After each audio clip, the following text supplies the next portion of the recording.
One thing I've been curious about is whether or not the AM4 cooler could fit onto an AM3 Plus motherboard, which, as you see, they're considerably bigger. Which this machine the board that I've got here with the processor, it's a AMD 6 core and 1100T, which I thought for the sake of 5 minutes it's worth checking out to see if it will fit. The short version of this is it does not fit.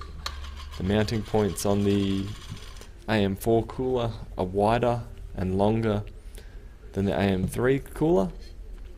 If it had a latch to it, I'd say it would fit fine. Since it doesn't, since it screws directly into the back bracket, there's no chance of this one fitting without either A, modifying the CPU cooler, or drilling a couple of holes and praying to God that you miss traces on the board. So for the sake of it, I'll just let this video play out from here, but catch you later.